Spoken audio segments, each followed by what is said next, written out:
Hey guys, so far we have looked at what the word relative means, right? So now we are going to look at motion in terms of being relative. So when I say a body is in motion or a body is moving, all I'm trying to say is that the position of these two objects is changing.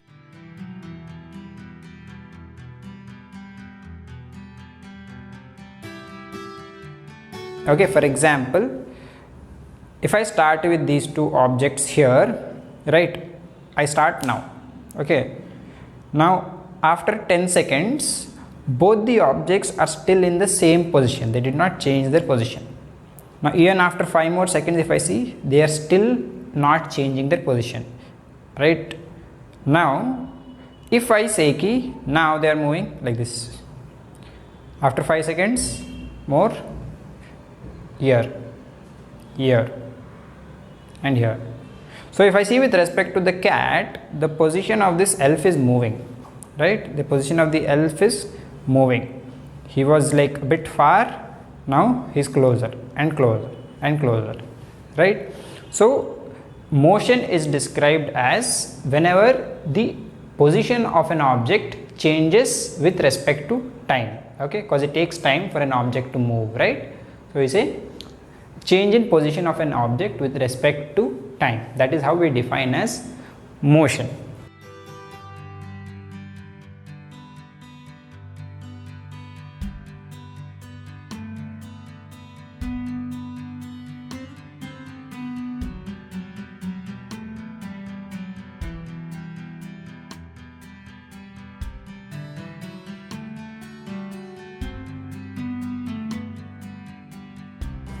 Now to understand motion clearly, there are two major words that we need to understand.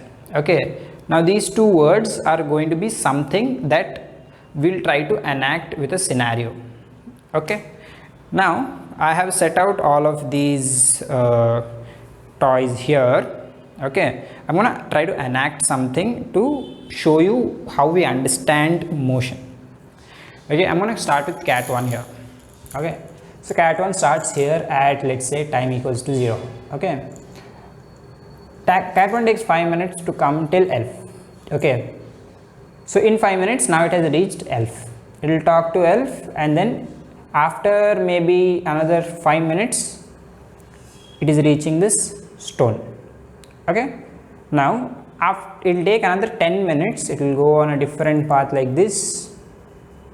It will come to big cat, right? It's going to talk to big cat, and then it is going to start moving. Let's say it takes another 2 minutes to go to bear, then it will talk to bear, and finally it takes like 3 minutes and goes to its twin, right? So now we saw the journey of this cat moving from here all the way till his twin, right?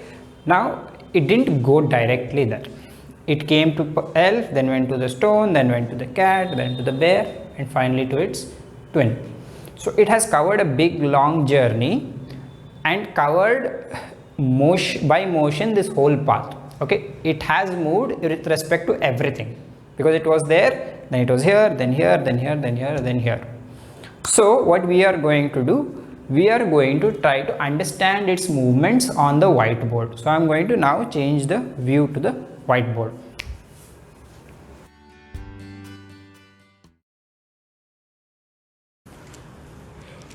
Alright, so now we are going to take a look at the scenario that we saw on the whiteboard. Okay, so this is where we started with twin cat 1. This is the elf, ball, bear, cat, and the other twin. So I'm going to map his journey. This is like the top of the table. Okay, so he started it. I'm going to call this point as A. Okay, just to keep it easy. Okay, so he started at A and he covered this distance all the way till L, right? This is where it went first. I'm going to call that as B. I'm going to assume that this distance is something like say 10 meters. Okay, meters is a unit of length. So after that I'll say that okay, he went till this ball, right? That was the next thing he did. So I'm going to say maybe 15 meters. I'm just assuming. Okay, Now after that he took like a long route and he went all the way up till this bear. Alright, so I'll keep this as 5. Alright, so I'll say this is maybe 20 meters because it's a very long route. Okay, now from there it went all the way up till this big cat, the gray cat.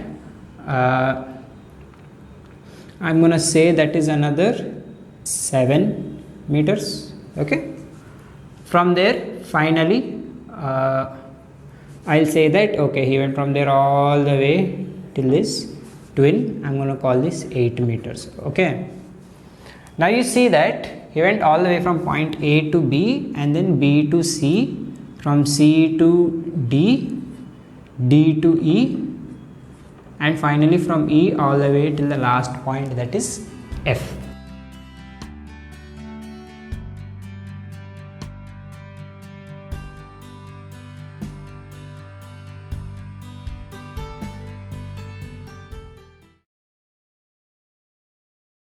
Okay, so when he went from A to B, he covered 10 meters. B to C was 5 meters. C to D is 20 meters. D to E, nothing but 7 meters. And E to F, finally it reached, and that was 8 meters.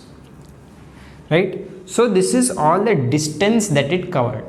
Right? So if I add all of these, will I know how much distance total he traveled? Yes, right? So I will know that is 10 plus 20, 30, 35 plus 7, 42, 42 plus 8, 50 meters. Okay. So to reach from A to F all the way, this cat has traveled 50 meters. Okay. So whenever we have the sum total of the full movement or the full motion, we call that as distance. Okay, we call that as distance. It's the sum total of the full movement from A all the way to every point and reaching F.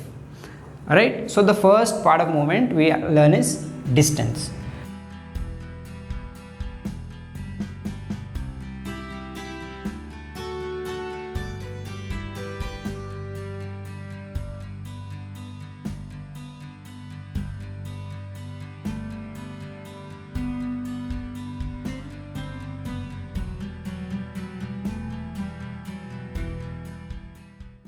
The second part we learn is called as displacement.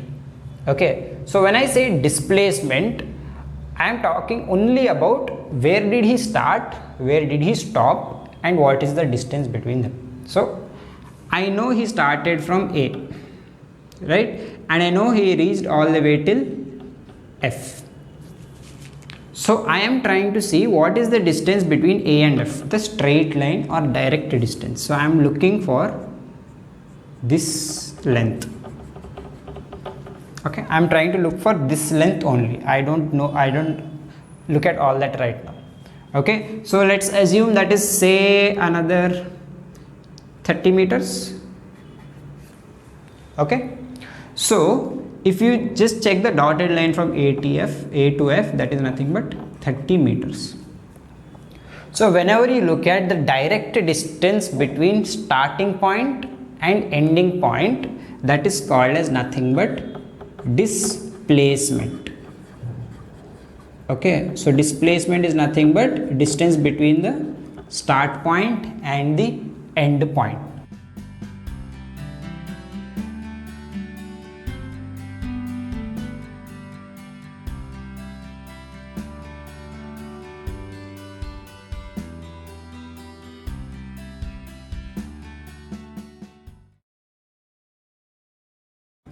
Great. So these are the major two terms we learn about today, that is distance and displacement.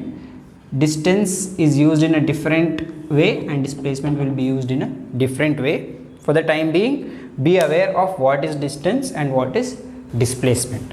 Okay, now that we know about distance and displacement, we are going to talk about one small thing called as a displacement vector. Okay, a vector is nothing but something with direction. Okay, as simple as that.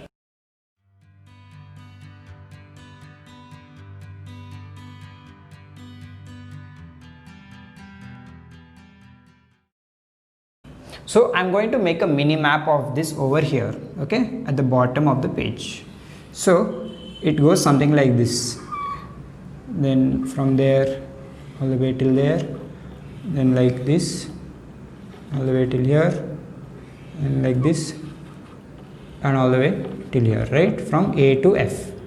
So when I talk about displacement, we know that displacement is nothing but straight distance, okay, kind of like an arrow. So when I say displacement vector, I will draw an arrow from one point to the other point, as simple as that, okay. For example, if I say displacement vector between A and F, that is the original displacement, right, the total displacement, I will draw an arrow, starts from A, reaches F, and the arrowhead will be in the direction it went, from A to F, okay.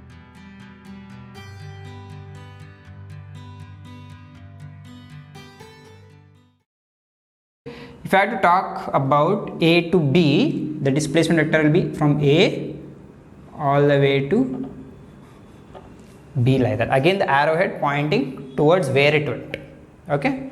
Same way, B to C, I will say like this. Clear enough?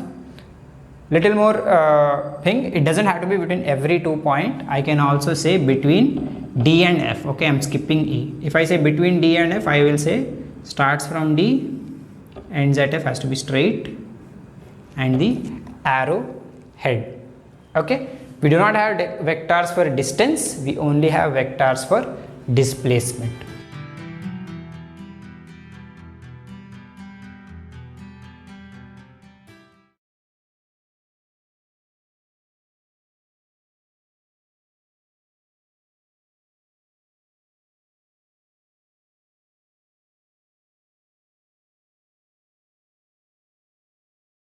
Okay, so that is all for today. So we have learned what is distance, what is displacement, and how to get total distance, total displacement, and to find out what is the vector for displacement.